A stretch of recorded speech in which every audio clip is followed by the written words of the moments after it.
Hey, what's up guys? I'm BTC. Blizzard just updated the Overwatch PTR, and it has some pretty awesome stuff on it. We gotta check it out.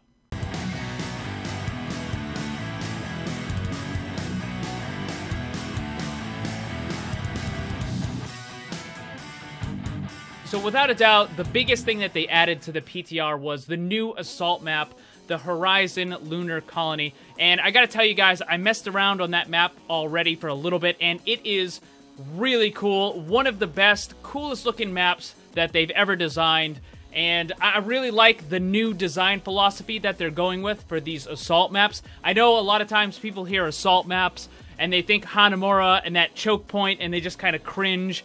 But this new map, the Horizon Colony, looks really, really cool.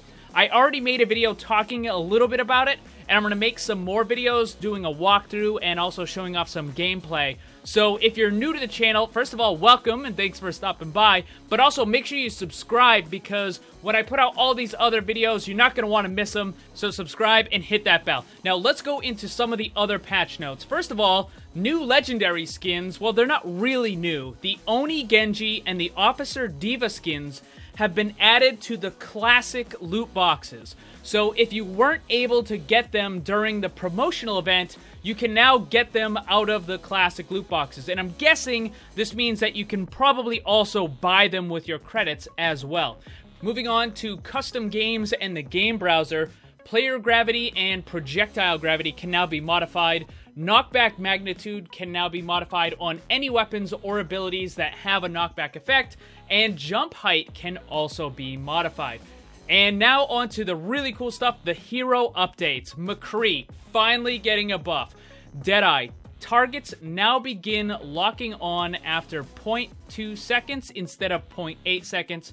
Damage accumulated over the first 1 second is increased from 20 to 80. Damage per second after the first 1 second is unchanged. Developers comment, McCree's ultimate can deal a lot of damage if it has a lot of time to build up, but it was often too difficult to get even a small amount of damage out before being stopped or killed. These changes make it more flexible and powerful. So this is pretty cool. McCree's ultimate has always been pretty kind of ho-hum. You know, when you use it, you basically light up like the sun, right? Everybody in the entire game knows what you're doing. They can see it from a mile away. And it takes way too long for it to build up. And by the time you actually have built up a little bit, the entire enemy team has basically scattered and, you know, you really can't do anything. So a lot of times McCree's ultimate turned out to be more of just a zoning tool instead of actually dealing damage like it should. I mean, McCree is one of the best damage dealers in the game, and yet his ultimate wasn't being used for damage, it was being used for zoning. So hopefully this allows him to use it and basically get a couple more kills a lot faster than he normally would have. Next up is Reaper. The Reaping, which is his passive. Removed health orbs now regains 20% of all damage done to heroes as health. Developers comment, Reaper's old healing passive was useful if you could kill a bunch of enemies in a row, but since enemies needed to be dead for it to work, it wasn't very helpful unless the situation was already in your favor. His new passive lets him get immediate benefit from it, especially when fighting tank heroes, which tend to be larger targets that deal lower damage. I don't know what to say about this. They just gave Reaper lifesteal. I have a feeling this is going to make Reaper crazy powerful. Now, I think that this is definitely going to make him viable in the tournament scene, but also on just the solo queue competitive ladder, Reaper is now going to be pretty good because now not only can you do a lot of damage, but you're also going to be self-sufficient. And when you go in and try to engage, it doesn't mean that you're automatically going to be focused and killed anymore, because as you're dealing damage, you're going to be healing yourself.